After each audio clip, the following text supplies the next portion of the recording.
Thank you, everyone. It's really an honor to be here today. And I want to start off by acknowledging my sort of physical state of being, which is one that just arrived yesterday. So I feel a little loopy and crazy, but I'm sure you can sympathize. Oh, okay, I'm up here. So I'm going to start by talking a little bit about what I'm going to talk about. First, I'm going to start with some preliminaries around what I think of when I think of the issues of feminism, production, and reproduction. And to not just talk about inequality in terms of distribution, but what the consequences are when economists meaningfully take into account that the care of others is productive work. Then I'm going to give you more of an overview of the work on gender and macro and how this work that I'm going to get into in a more detailed way fits into that larger frame. And then go more deeply into what a model looks like when you incorporate care into a macroeconomic framework. I understand that Engelbert talked a little bit about some of my work this morning. We'll go more deeply into it, but I'll cover some issues on national income accounting, sectoral disaggregation, and last, spend most of my time on transforming macroeconomic modeling. And this afternoon, in the opening plenary, which I hope you all will attend also, I'll take more of a forward look on the kind of gaps that I think we have in macroeconomic modeling and sort of what we can do to further the agenda. So starting off with some preliminaries on feminism, production, and reproduction. So a prior in feminism, feminist economics, is that identity, particularly gender, substantially influences the production of knowledge and theory choice. So the kinds of values that Marcella was talking about, I think in the last section, also has an impact on the kinds of stories that economists tell, the sorts of questions we ask. And one of the more prominent examples of this has been the historical sort of neglect of care and non-market work. And I'm sure a lot of you have heard this sort of entertaining story about Adam Smith and the invisible hand. And here's a quote, from The Wealth of Nations, that it's not from the benevolence of the butcher, the brewer, or the baker that we expect our dinner, but from regard to their self-interest. In actuality, as many of you may have heard, it actually was not butchers, brewers, and bakers making Smith his dinner, but it was, in fact, his mother, who he lived with his entire life. He never married, and she died at a very old age, and he died a few years later. So it's one thing to go to the butcher, the brewer, and the baker to buy the ingredients that you need to make your dinner. It's another thing, as you all know, to bring it all home and to unpack it and to prepare it and then to clean it up. In the case of Adam Smith, it was his mother who sort of oversaw that process, albeit they had a lot of hired help. But that was certainly productive work. However, Smith was of the opinion that labor, which did not result in a commodity that was bought and sold in the market, was unproductive. And so we live with that legacy that non-market work has been excluded in estimates of gross domestic product. And there have been some changes over the years, partly as a result of feminist advocacy that the system of national accounts now includes production for own use, but unpaid care work in particular is merely encouraged as part of satellite accounting. Now, not to leave the heterodox economists alone on this, but I think they've also, not treated care as productive work. And I think a really good history of thought on this question is Nancy Fulbray's Rise and Decline of Patriarchal Systems, which posits, right, that patriarchal systems of production and reproduction stand alongside capitalism and interweave with it in ways that are both contradictory and complementary. So that's the feminism part. So now thinking about production, the production part. And here I want to refer to how most economists think about economic growth. Right, when you think of solo growth models, you have endowments, essentially, endowments of geography, physical capital, and human capital. And also, right, when you have endogenous growth models, you can think about the importance of technology, and the set of these factors together determine income. Later work growing out of the neoclassical tradition has incorporated issues like globalization and social institutions as being determinants of endowments and technology. And through this pathway, gender inequality has become, to some extent, mainstreamed in the sense that we know that countries which are more gender unequal in labor force participation, education, and health grow more slowly than countries that are more equal in that distribution. The question about gender wage inequality, which is different, right, than labor force participation in health and education, is a sort of subset of this literature that there's a lot of contention about. So one of my co-authors, Stephanie Seguino, for instance, has done really important work showing how gender wage inequality constituted a competitive advantage in the context of export-led growth. I also, in these talks, like to put in this sort of apology. Why are we still talking about economic growth in the context of production and reproduction? And this really comes, I think, from my time at UNCTAD, where I really came to see more practically how it was important from a development perspective to engage in the conversation around GDP growth, partly because increases in per capita incomes are essential for sustained improvements in well-being. They're not sufficient, but they're very important. And I think that that place is reflected in the Sustainable Development Goals and the call for both decent work and economic growth.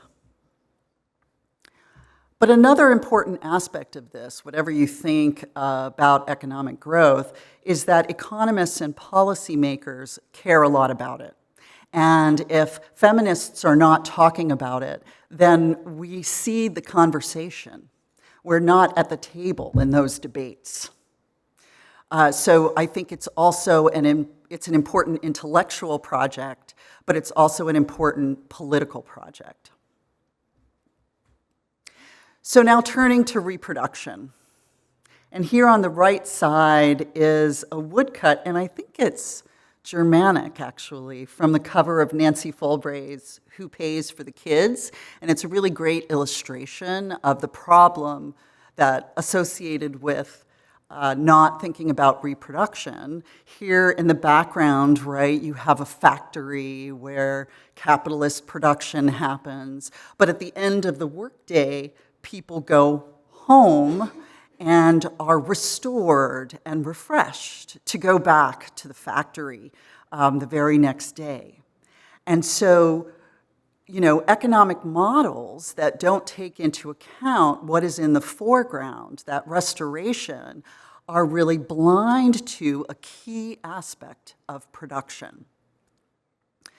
So when I've used the term social reproduction, right, which is an important one that has different sort of aspects or emphases depending on how you talk about it. I talk about it in this very sort of base way relative to economic growth, because that's the model I'm going to talk about today, but it refers to the time and commodities that it takes to reproduce the labor force. So commodities can also be services as well as goods, paid care services. Most economic growth models do not treat labor as produced or maintained. You do have human capital, right, in neoclassical growth models, and to some extent, or to an important extent, I think that progress is something to be built upon.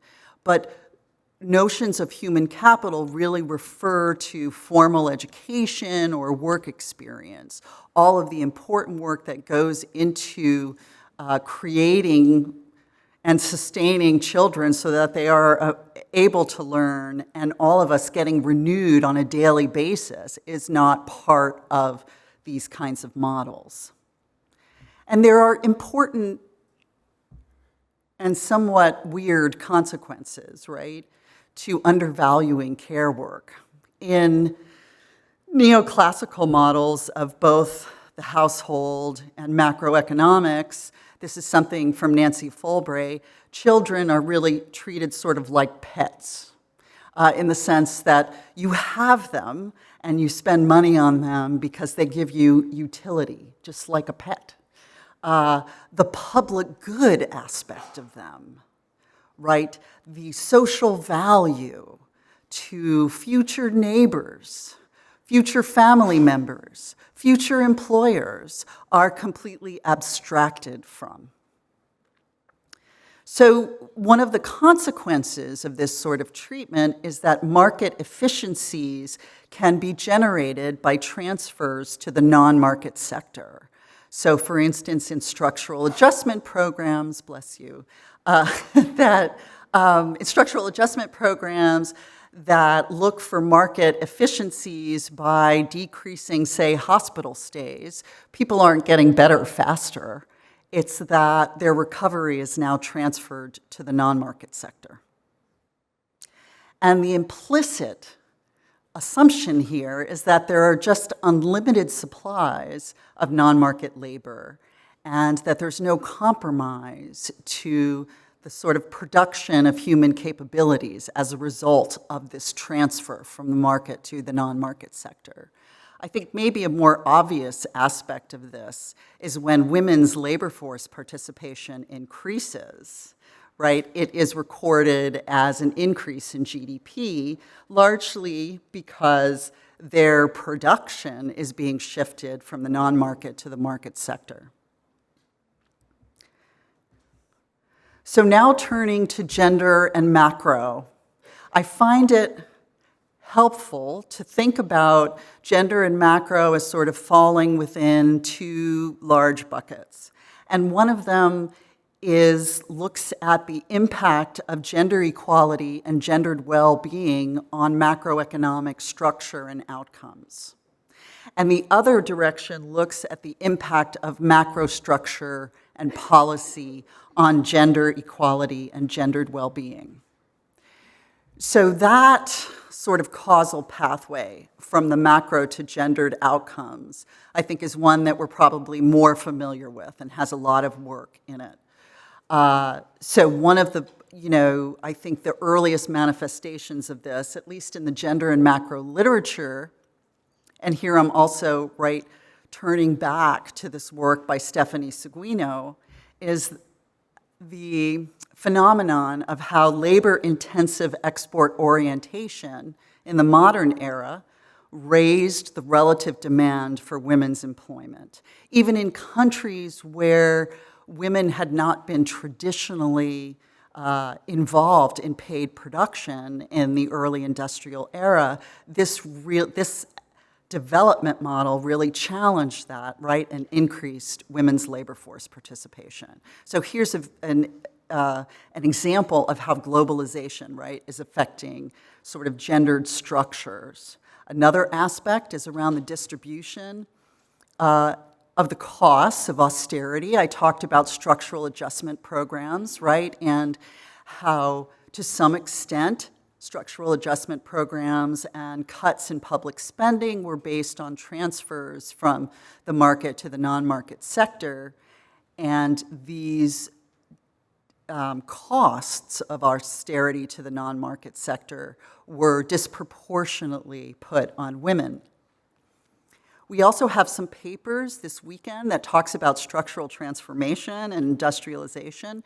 Here's another aspect, I think, that is emergent, how modern processes of structural transformation and industrialization are affecting the relative demand for women's and men's labor. So the other way, I think, is a little harder to see, but just as important. How is it that gendered structures affect the progress of the macroeconomy, the progress and the structure, the rate, the level, and the distribution of economic growth? Right? A good example of this is Stephanie Seguino's work, again, that showed how gender wage inequality itself is a fundamental building block of the success of export-led growth. Some have called this aspect the feminization of foreign exchange earnings, where instead of an exchange rate devaluation, which creates other complications for development, you can employ a lower paid labor force to constitute most of your exports. So through this process, right, you get a feminization of foreign exchange earnings. There's also been a lot of work, particularly at the microeconomic level, about the implications of gender-biased access to land and agricultural inputs, and primarily agricultural economies. And even though most of this work is at the microeconomic level, it also has important macroeconomic implications in terms of aggregate productivity growth. Now, I think most recently and important in terms of transformational macroeconomics is accounting for care and social reproduction in terms of both of these causal pathways.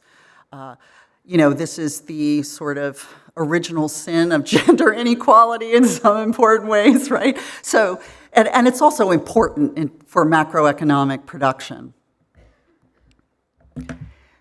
So thinking about this, I'll say a little bit about the early years. I know that Diane Elson is going to talk about this afternoon, and I'm really thrilled to hear what she says. She's been real inspiration, shoulders on which to stand, intellectual shoulders on which to stand. And, the green shoots of this thinking I think of as the feminist economic critiques of structural adjustment programs in the 1980s. I talked about this in terms of the models presuming unlimited supplies of unpaid labor.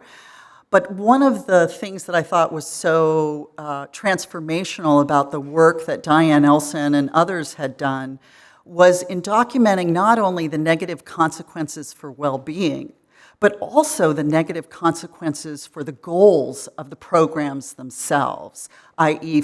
in terms of economic growth and the ability to service debt in the long term. I also looked to Diane and Nilofer Chatai's work on the social content of macro policy as being really formational in terms of its insights on how the relations of production and exchange are embedded in class as well as gender, so that the market economy fundamentally depends on unpaid work and care, much of it done by women and girls. And today, almost in an offhanded way, right, we talk about this as the care economy, but it took a lot of sort of, hard and creative thinking to get here, and I want to always refer to that. So I see the major strands of feminist work that has emerged from these early insights as coming, in three different areas. So one is around national income accounting and critiquing GDP.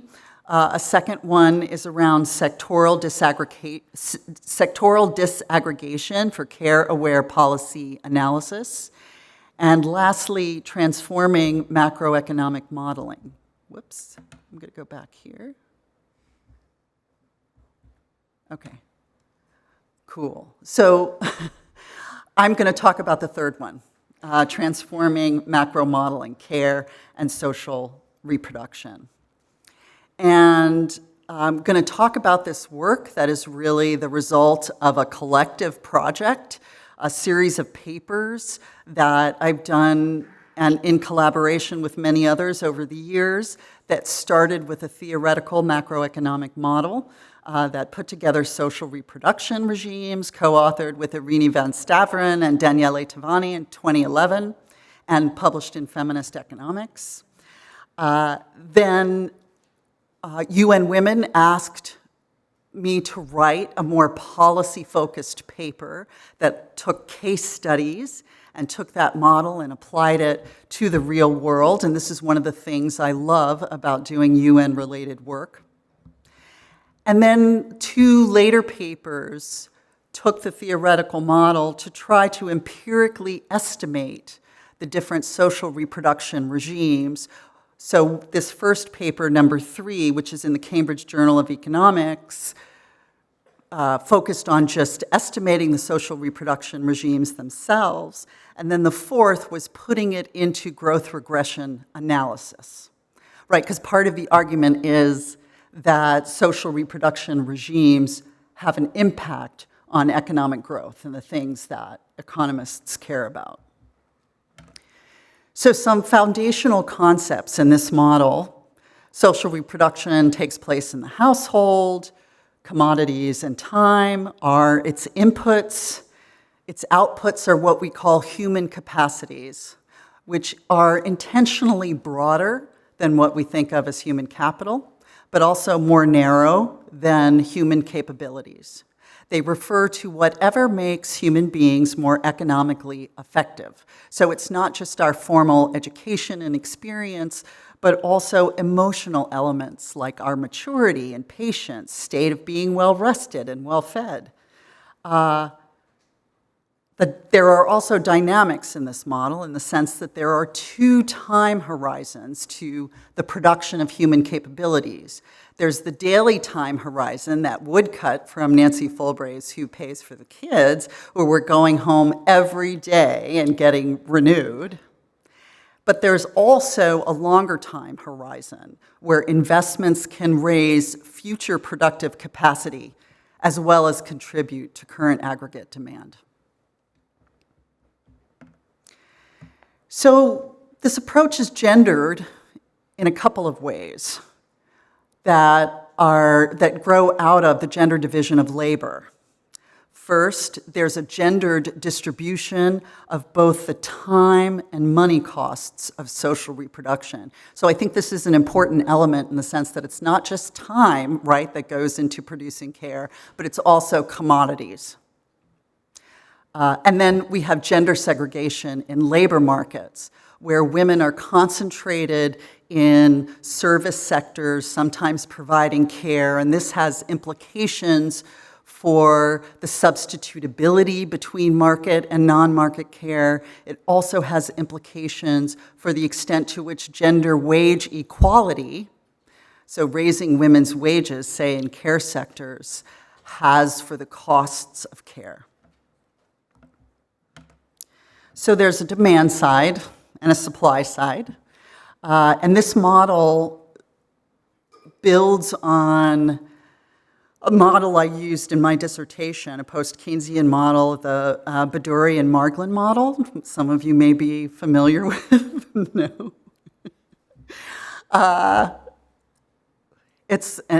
Anyway, I used this model. It turned out to work very well, but I used it because I understood it deeply, And it can be challenging to model these things. And so that really helped a lot. But I think it turned out to work pretty well. So we have the demand side, which determines the relations of economic growth. And in this model, the key factor that determines these relations is the relationship between gender equality in the labor market, i.e. higher wages for women, and economic growth. So the key intervening dynamic that determines the relationship between gender equality in the labor market and growth is the impact on aggregate demand and profitability. So for those of you who know post-Keynesian models or structuralist models, this will start to sound familiar in terms of wage-led versus profit-led types of growth. But there are some key differential features. Namely, we differentiate between economies that are care-led versus those that are inequality-led. In care-led economies, the relationship between gender equality in the labor market and economic growth is positive. In inequality-led economies, it's negative. And the key factor that differentiates this positive versus negative is what we term caring spirits. And yes, it is parallel to Keynes's notion of animal spirits. But caring spirits refers to the tendency, whether determined by social norms, individual motivation, or public preferences, as reflected in the structure of the social welfare state, to provide support for care for oneself and others in ways that add to current aggregate demand and future productivity. So in these kinds of economies, caring spirits, when they're strong, they tend to be care-led. I mean, that makes sense. When they're weaker, they tend to be inequality-led. And I'll talk about features that tend to differentiate the two groups in a second. We're also, talking about economic growth, and this model was originally put together to think about the challenges of development in the modern era. And so we also have features, macroeconomic structural features, like the orientation of production, whether it's globally oriented or domestically oriented, and also the macro policy stance, if it is focused on managing openness, and just maintaining price stability, or if it's focused on a more development, employment-oriented approach. But in today's talk, I'm only going to talk about the caring spirits. I will talk about some additional work we've done incorporating the financial sector, but I don't have a lot of time. So I'm going then to talk about how we did the principal component analysis for the demand side. And for those of you who are unfamiliar, principal component analysis is just a way of statistically combining different variables. And so how can we put together variables that would measure caring spirits that are available for a panel of developing countries, A broad base of developing countries over time. And so it took us a lot of thinking and exploring to figure this out, but we ended up using data from the Human Development Reports, and in particular, the change in education and health relative to the change in income. And the hypothesis was, now remember, PCAs, this number that you create through this analysis, the number itself does not have meaning. Empirically. Its meaning comes from its relationship to the other PCA scores. And so our hypothesis or argument is that countries that have greater achievements in health and education relative to their achievements in income, and then relative to other countries, have stronger caring spirits than those who have weaker achievements in health and education relative to income. So we also combine data for other parts of the model on production orientation and the macro policy stance. Production orientation really looked at the extent to which production is oriented globally versus domestically, the extent to which, right, you can raise wages and lose or not lose demand. And then the macro policy stance looked to variables that really tried to capture the extent to which government is willing to intervene in markets to ensure a development, employment-centered macro policy. We later added financial openness to the production orientation, namely an index of capital account openness. We also explored financialization in the form of finance, insurance, and real estate employment as a share of total employment.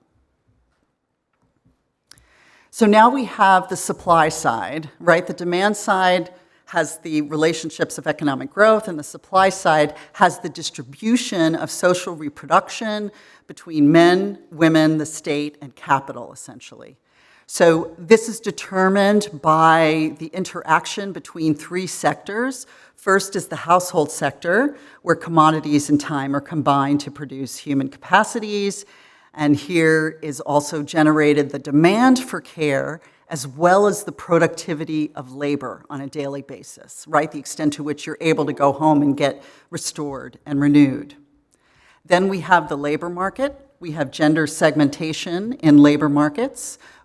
Women work in market care services and men work in durable goods that also provide complements to daily care activities. And so the level of employment determines bargaining power between women and men. Women have lower bargaining power for any given level of employment than men. And then lastly, there's the product market, which determines wages and labor productivity. We have flexible markup pricing for those of you who care about those things. And here is determined prices and profit share. So this interaction between households, labor market, and the product market determines the distribution of social reproduction on the supply side. And we differentiate between two stylized types of economies. One is the high road or gender egalitarian. The second is a low road or something I refer to as a feminization of responsibility and obligation. And the key differentiating feature between the two is the distribution of the financial costs and time associated with social reproduction. And so what we're looking at here is the effect of the increased female labor force participation on human capacities production. And in more gender egalitarian or high road economies, as women increase their labor force participation, human capacities production also increases. In low road economies, there's a negative relationship between the two. And so these are all of the characteristics that emerged from the theoretical model as being important in determining these relationships. The extent, the sharing of unpaid care work, the public provisioning for care, the extent and quality of the market care sector, the extent of labor market gender inequality, and then lastly, what we refer to as reproductive infrastructure.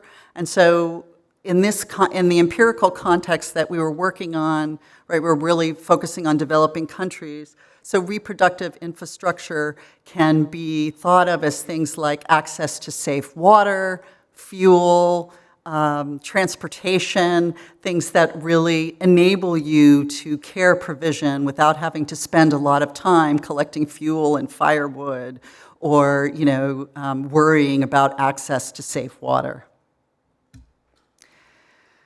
So here are the variables that we used for the supply side PCA. And I think one of the things that was most challenging was to find a variable that was available for a large panel of developing countries. with the proliferation, or not proliferation, but the increase in time use studies, we do have some observations for a broad cross-section of countries on the distribution of unpaid care time, but we don't have very much in the way of time series data on that. So what we did was we looked for variables that were associated with the distribution, and we found that the ratio of female to male age of first marriage was actually highly correlated with the distribution of unpaid care work. And we talk more about that in the paper, but it's also an example of how some hard thinking and inventiveness, right, can enable you to ask some of these deeper questions, as well as press to get better data.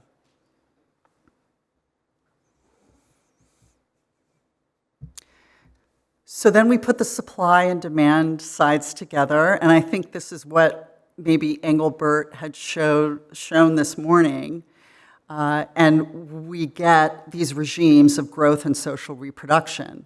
First, the care-led combined with the low road results in what we call time squeeze, where higher wages for women are good for economic growth. They raise growth because it's care-led, but more market participation squeezes their time because the social reproduction system is a low-road one where they have most of the responsibility for providing care.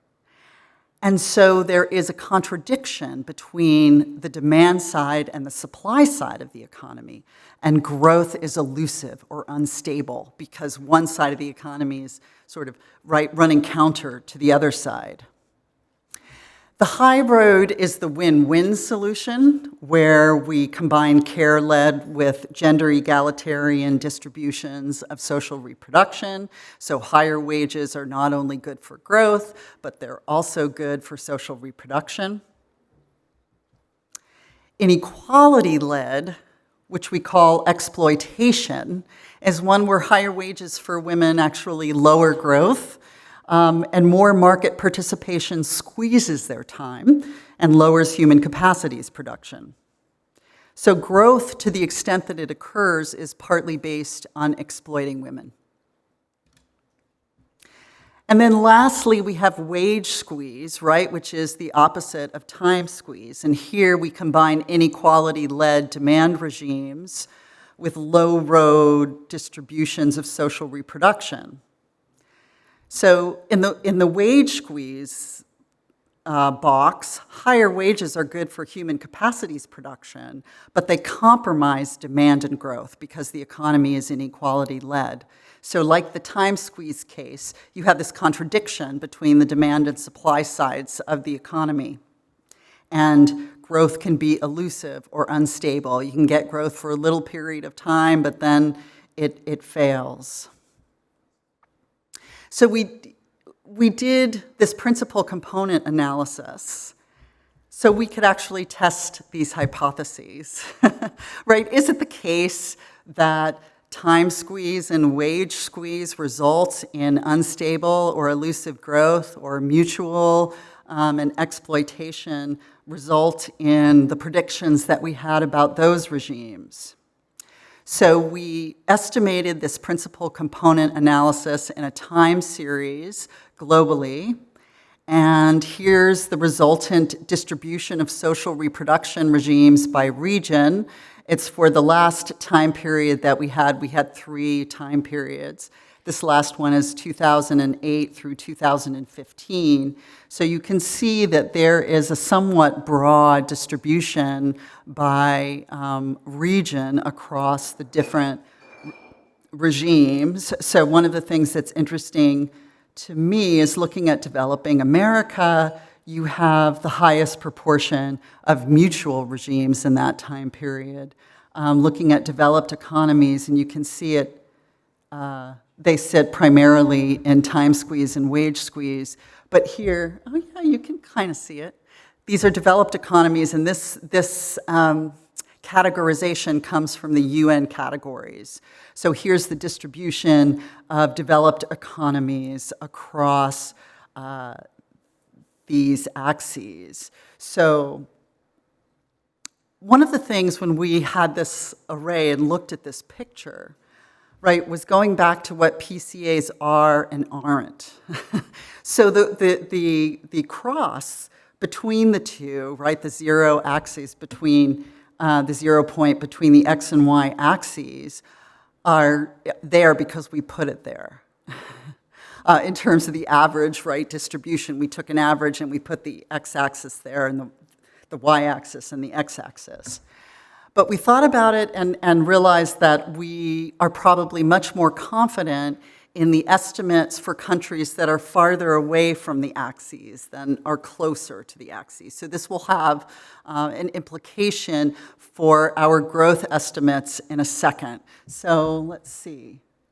Looking where Germany is, for instance, it's in the wage squeeze quadrant, quadrant 4.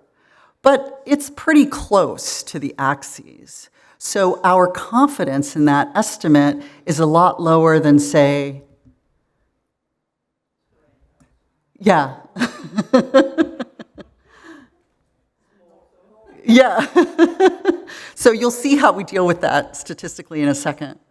But we also, right, we have time periods. So we have this time paths of social reproduction regimes between 1990 and 2015. And here are developing economies. And what you can see here is that the demand score is becoming more inequality-led. But supply scores are getting more gender egalitarian. And that's true for the world as a whole. So they are sort of moving from time squeeze to wage squeeze. And an important aspect of that is the extent of globalization and the consequences, right, for strong social welfare regimes, right? It makes some intuitive sense, but it's interesting to look at the data and see what's actually driving it in terms of these principal component analyses.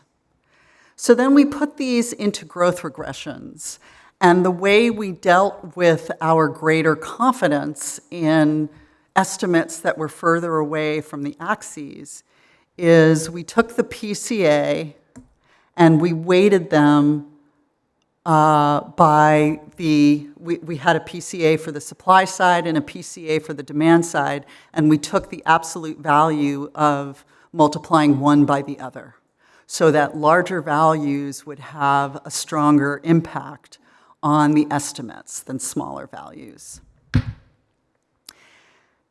And these are our results. When I give talks like this, I find it difficult to, or when I'm in the audience and I listen to talks like this, I find it difficult to look at, like, regression tables. So here I have the direction and the statistical significance, so you can kind of see what's going on. In the middle column, we have the impact on economic growth, and we also looked at the impact on volatility to sort of talk about the instability of growth.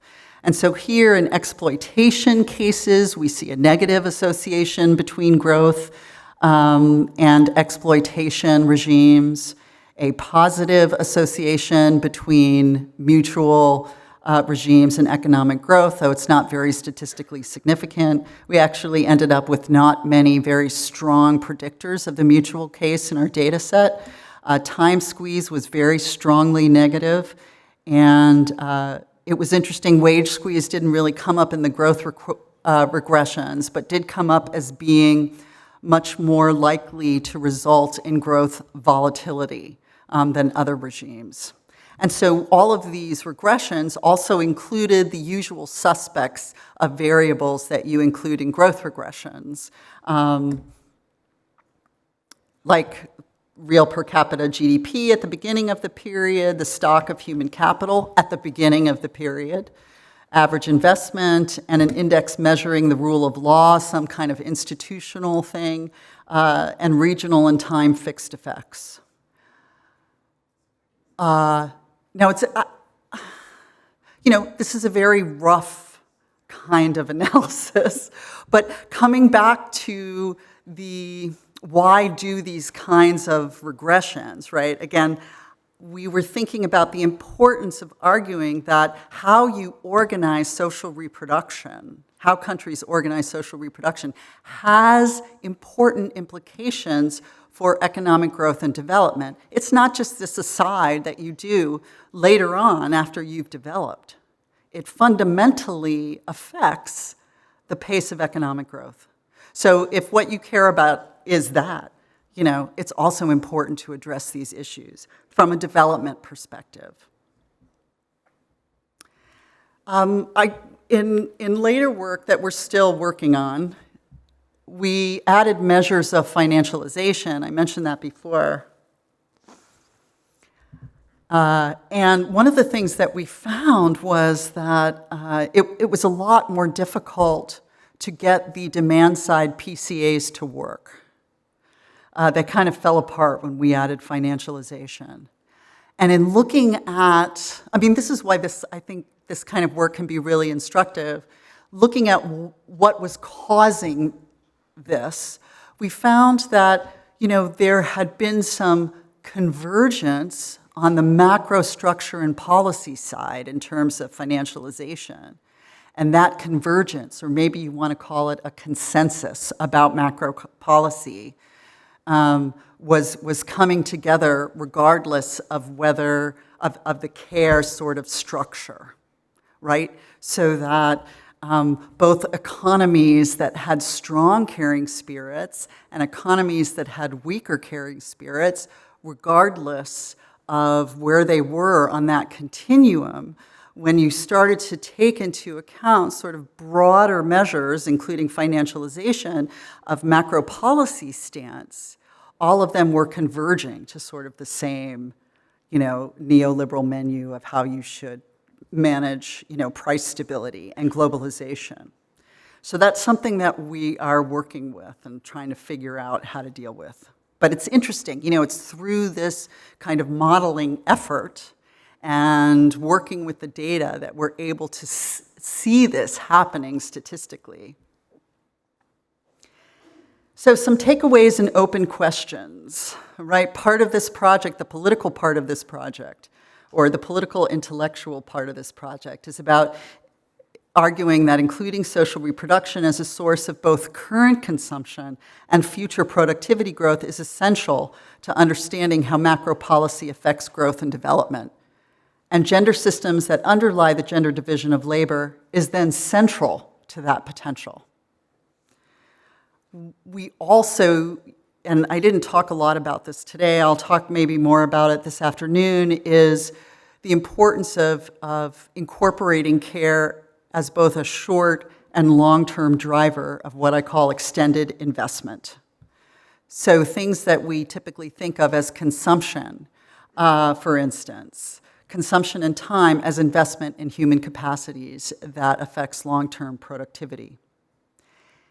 And, I hope I've been able to convince you maybe that feminist perspectives, right? It's not just about talking about inequality, but it's about improving macro policy insights and effectiveness. And so in that sense, I think it's essential to, in terms of moving the good macro policy agenda forward, to integrate these kinds of perspectives. So I thank you for your attention. You've been very patient. I know it's the afternoon.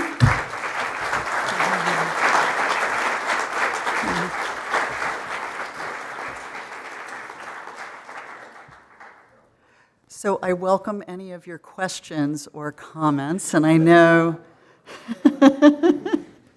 that we have, yes, please, thank you. Okay. Thank you so much. It was very interesting and enlightening. I sort of got stuck at your remark about feminist economists need to talk about growth to get a seat at the table. My qualm is that that very table is a part of a system that's exploitative and dismissive of women's labor. So why should feminist economists want a seat there at all? I wouldn't want to be there, honestly. Wouldn't it be more transformative to reimagine what this table would be like by centering ideas like prosperity without growth, non-market contributions of well-being, and more centered towards, feminist labor that goes towards.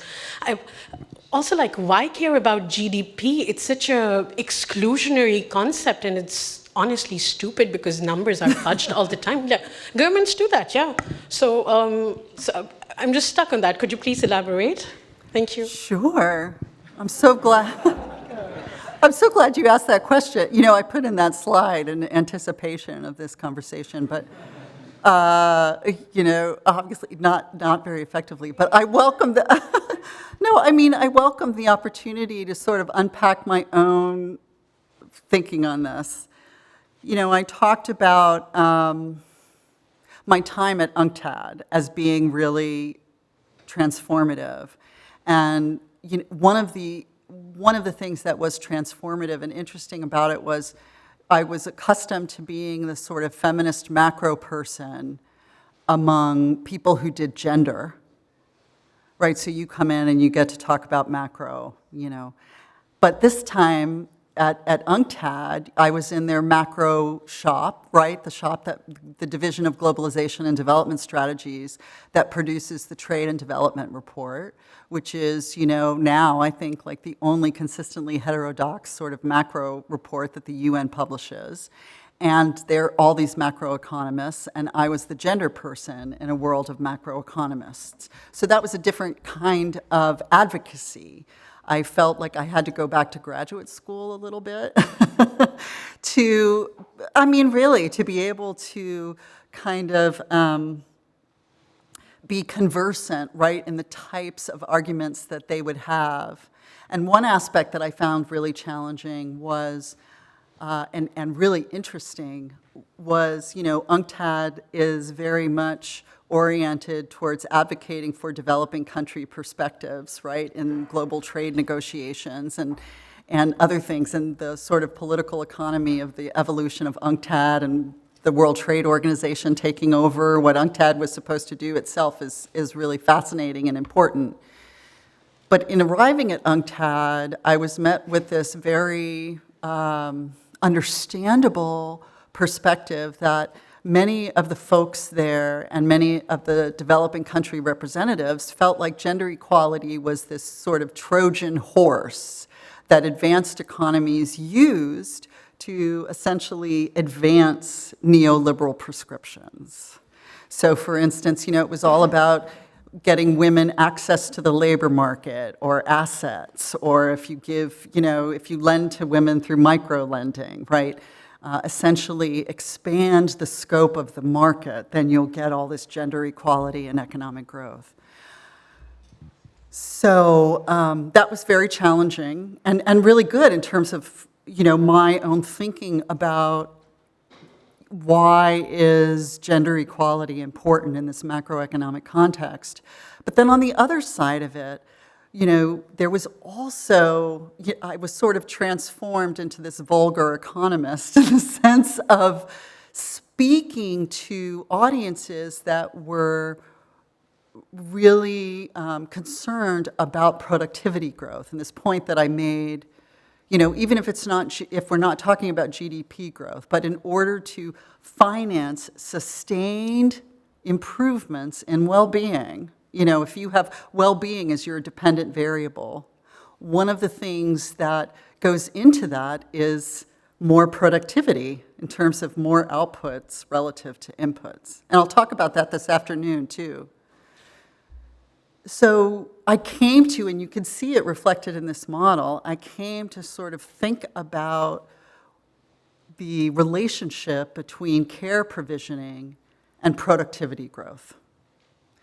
And in terms of being at that table, for me, in the context of UNCTAD, for instance, that's what everyone was talking about, productivity growth and economic growth. I mean, with, also among advanced economies with the demographic transition, I'll talk a little bit about that this afternoon, and the aging of societies. There's tremendous concern over how to finance these kinds of investments. And one of the things that I sort of lost my place. So in terms of being at the table, quite literally being at the table, like in the room. So I think that I'm not saying that this is all we should be doing, but I think what you're talking about is also something we should be doing, and it's probably more important.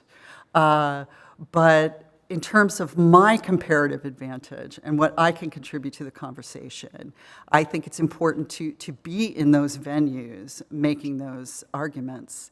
And because of the mainstreaming of gender equality, right, as being good for growth, I was invited to and able to go to places like the G20 and the IMF and talk about class as well as gender, where my Marxist economist friends would never get an invitation in the door. So in that sense, it was sort of a Trojan horse, right, talking about gender equality, but in a different way. Yeah, I know that's not satisfying, but you know what I mean. Yes. Yeah, and I do identify a little bit as a vulgar economist in the sense of talking about growth. Yeah. Others?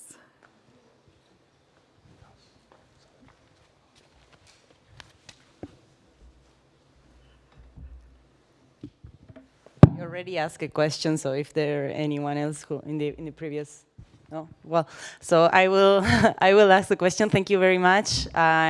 Will you identify yourselves? I'm sorry. Oh yes, sorry. Yeah. Sorry. My name is Micaela Fernandez Arlauer. I've just started a PhD at the University of Greenwich. Oslem Onaran is one of my supervisors. So Wonderful. I've been reading your work a lot. Oh. Yeah, so it's a true pleasure to listen to all of this. And I was wondering, one thing that just occurred to me with the previous question, and another one regarding what you presented. I will start with the latter. I was thinking when you showed, if you could go back, Sure. maybe to the PCA on the demand side. Mm-hmm. What are I will start the question. What are the weaknesses of doing this type of exercise? Yeah. That's something that I'm thinking about. For example, identifying some type of public investment when there is a mixture in the public investment in care. For example, you can divide it into childcare or into elderly. Yes. So what are the weaknesses of doing this type of methodology? That's what I'm interested about. And also hearing to you right now, talking about the strategy of being a feminist economics in a world of men. I was also wondering why this positionality that I think is very important and very interesting and really contributes to what you are doing and what we all do, the positionality of the researcher in the papers. Why is it not widespread? What did we stop doing it? That's the question. Oh my gosh. I'll start with the latter forward. I'd love to hear your, particularly as a student, would love to hear your perspective on that. I think another reason that I think it's important that I just thought of in response to your question that was motivated by your question is that, it's important to engage with people who disagree with you, to help hone your arguments and to really challenge you to think hard about what it is that you're doing. And I think it only kind of improves my work. But I would say that part of the reason that, for instance, I have GDP as a dependent variable in the modeling exercise, rather than, and again, I'll talk about it this afternoon, rather than a determining variable, right? And you have human capabilities as the outcome. So I think that is the next frontier of macroeconomic modeling. It's hard to do these kinds of models, of course, and we have to go sort of iteratively and work through, the models that we know. But I think, like I said, turning that around and having human capabilities and GDP as an input, a means, not an end, is essential. And, I like being challenged by other people. But, I wish that there were more women in macro who were doing feminist stuff, and I don't know why there are fewer. I'd be interested, again, why do you think? Gatekeeping. Can you say more about that? Maybe with a microphone? I'm nervous now. But sorry. You mentioned that, we need to argue with the opposing side, but we've been talking about patriarchy, and Yes. like all the patriarchal men out there, they don't give two shits about engaging with the other side. They have their beliefs, they're very strong about it. Why do we need to go out there and explain and justify our perspective? I'm not going to do it. It's my belief system. Take it or leave it. And that's the thing, that we as women have been conditioned and trained to always work harder, explain ourselves, justify our points. And at some point, the conditionality makes you question yourself. If half of the women had the confidence of these incompetent men in policy, the world, I'm sorry, I'm not as big of a man-hater as I'm coming across, but these are my friends. I have a lot of male friends. But so at some point, you question your competence and your viewpoint, and then when you start questioning that, you're always questioning, is it good enough to be heard by others? Do I need more validation? Do I need another degree? Do I need more training? Yeah. But men just speak their mind. So I think more women need to speak their mind. Just be confident, say what you have to say. And I think also men, you need to level the road. Stop talking all the time. If there's a woman around you, ask her what her perspective is. And that's what I meant by gatekeeping, that these men do not care about other perspectives. They're so full of themselves. They're so in over their heads about themselves and their competence and their technical knowledge and their training, professional training, that, that's, I think, they gatekeep then women from positions, from opinions, from sharing their competence, their experiences, because how I view life as a woman and the experiences I go through are like entirely different from what a man in my place would live through or experience. Yes. So that's what I meant by gatekeeping. Yeah.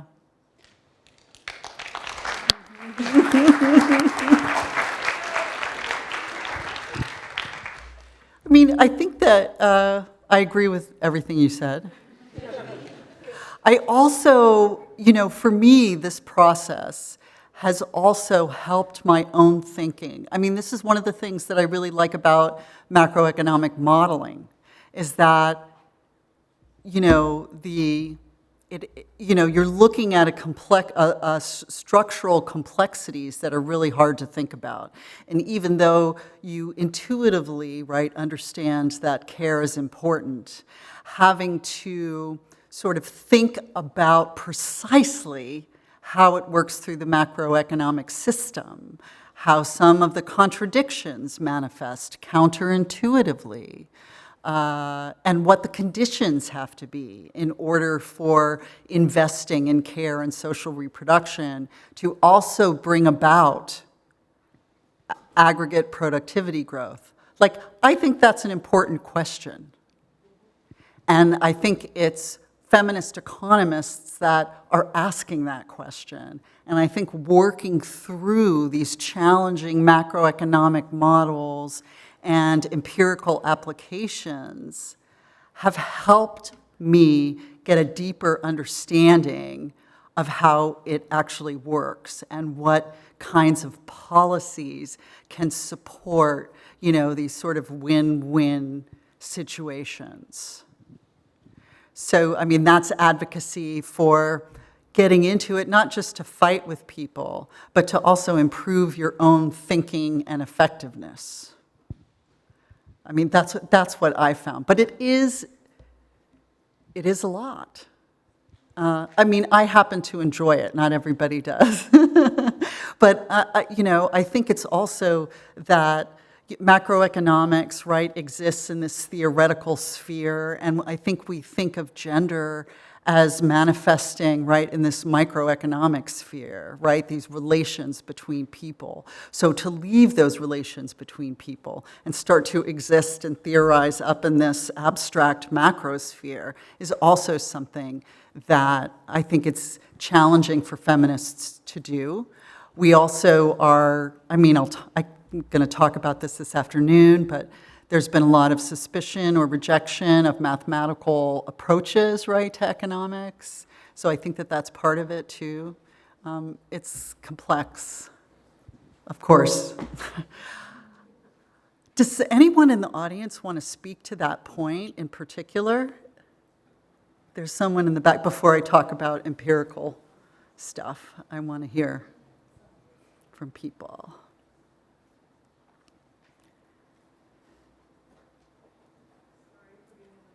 Oh. Thank you. Can you introduce yourself? Hi, I'm Shloka. I'm doing my master's here in Berlin. Thank you for this. This was really special.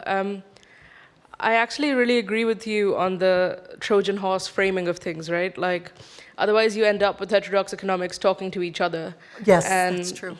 Like personally, I'm interested in social reproduction, and that's what I like to do, and I'm okay in the future doing microeconomics.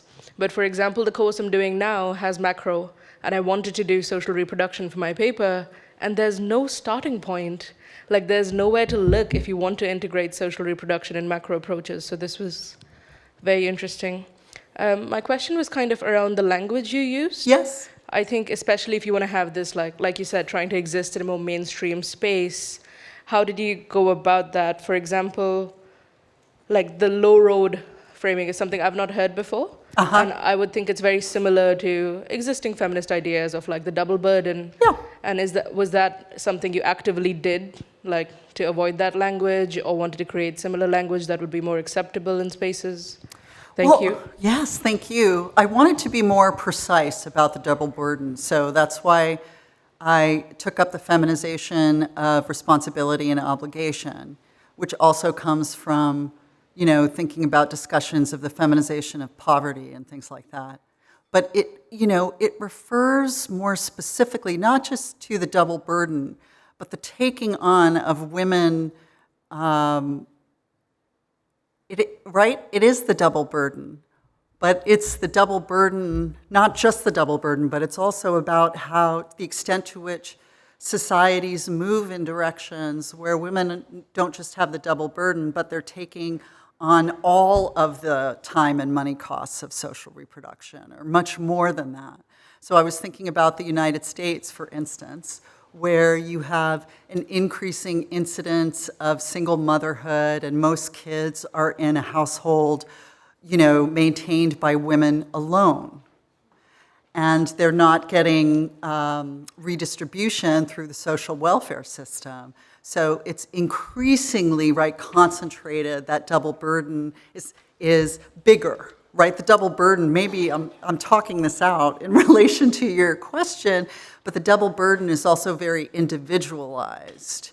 The feminization of responsibility and obligation I see as more also of a macro concept, that women as a class are taking on a larger and larger share of the time and money costs of social reproduction.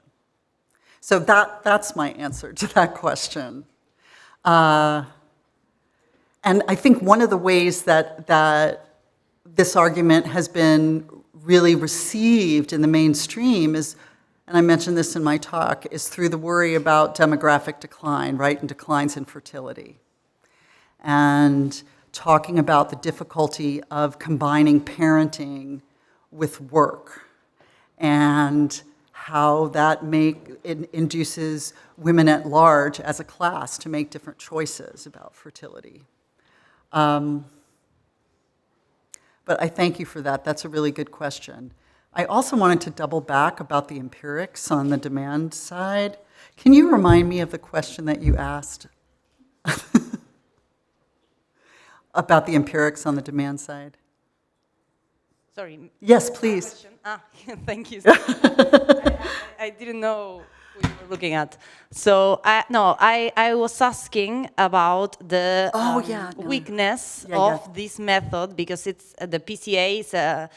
I was wondering, why did you choose the PCA? Yes. As a method for this, and also why what is behind the selected indicators, and for example, why you decided to aggregate the spending, the public investment in care, or, well, is it public investment? It's just public investment at large. For example, in care, or dividing also in between elderly and childcare, because it is important for the human capabilities approach that. Yes.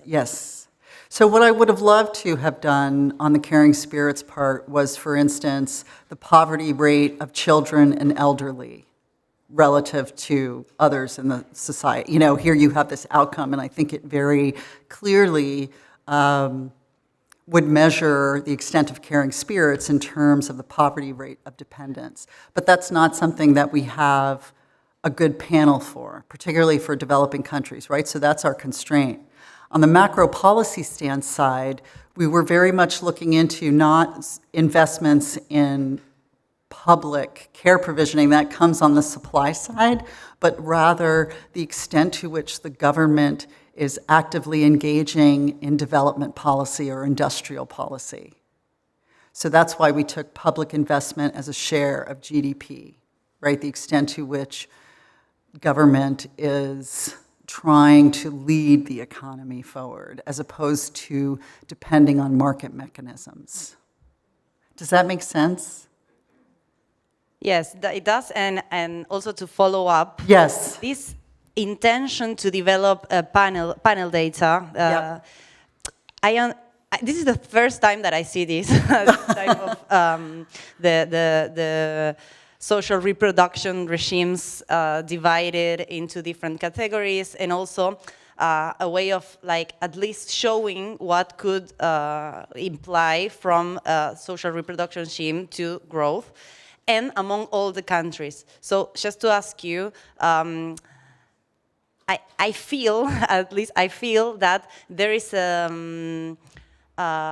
forced, sorry, is the word that I found, forced intention to use the panel data as if it was a proof, right? To showcase a point. So in relation to what we've been discussing, it's like, it almost seems like we need this type of data in order for men to listen, right? So why did you choose this? Or if it's also a way of answering, of finding a better answer to your research question? Yes. I mean, I think it's a little bit of both. I mean, I think I was interested in empirically testing it, you know, in these very sort of aggregate growth regressions. If it was important, I would think that it would emerge as, on average, statistically important. You know, I don't think that we're uncovering, you know, the coefficient estimates, for instance.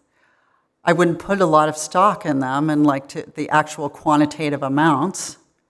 But it was interesting to me that the sort of emergent relationship between this social reproduction regime and economic growth could manifest despite having all of these like standard measures in the equation. So I did feel like we were picking up something, and something important.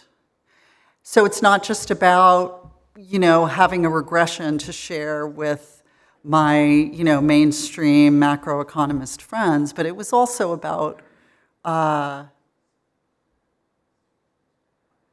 seeing if, you know, having some kind of test if what I think is true is true.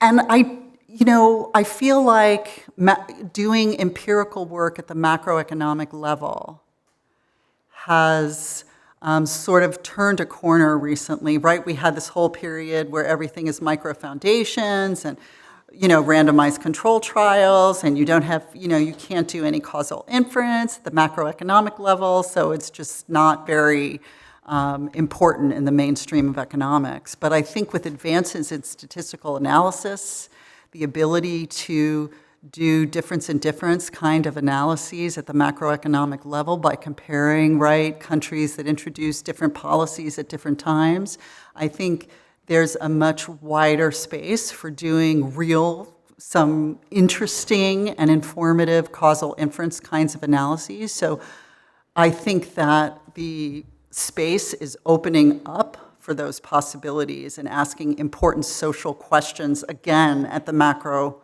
level.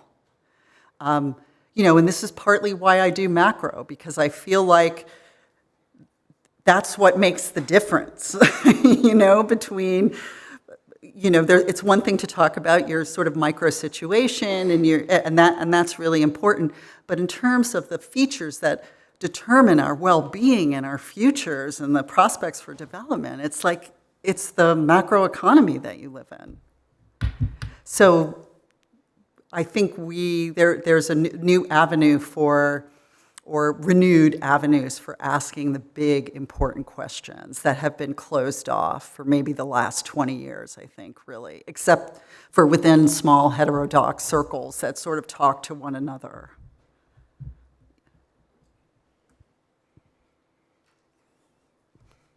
We have someone over here. Hello, my name is Pauline. Yeah, I'm here. Hi. Oh, hi. Sorry, the light is in my face. I'm a PhD student at the Max Planck Institute for the Study of Societies, and I think I've listened to your presentation now the second time, and it's great because I also read the paper frequently, and it's a really good starting point also for my dissertation. So it's great. So I have a question on the demand growth, now looking at it for a while. So isn't there sort of an endogeneity bias in the, for instance, public investment as a share of GDP and manufacturing exports as a share of GDP? Because actually growth as GDP is like described as G plus E minus M plus C plus I, right? Yeah, I'm a good economics student. How do you deal with this? And do you, so I wasn't sure, do you also take into account like differences in time or mostly like cross-country differences? Yes. And I really like our debate, and my last point is really about our debate on like the barriers for women in macroeconomics. And like I would also like to raise a point here because I frequently still see those boys clubs, and when I talk to my male colleagues about gender equality, they're not against it, but I feel they could do more. So please do more. And like, for instance, when you have those boys clubs, just include your female colleagues, I feel. And that's not such of a big issue. I think just include them actively, for instance, so everybody can do something, certainly. But please also do not leave us with the work regarding gender equality, but please step up as well, because it's a lot of work to step up all the time. Yeah, thank you for that advice.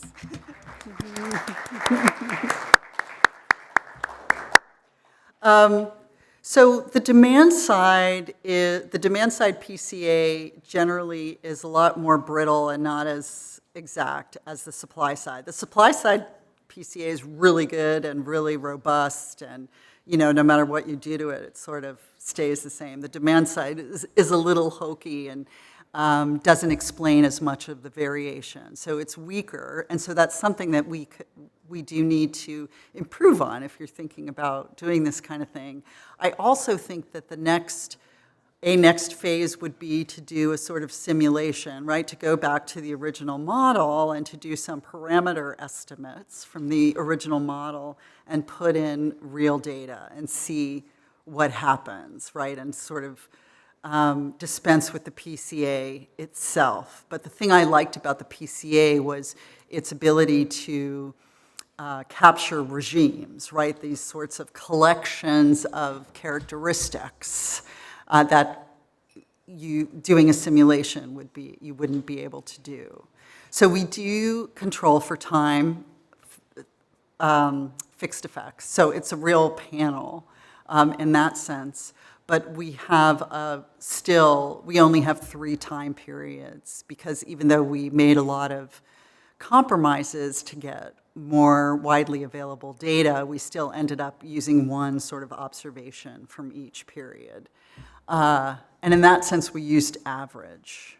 So thinking about public investment as a share of GDP, is it the case that countries which on average have a higher public investment share of GDP, do they also have higher rates of economic growth, right? So there is definitely some endogeneity there, but as well, we're not exactly making this kind of explicit causal argument in this, but more like trying to capture these structural features that all together have a particular social reproduction regime.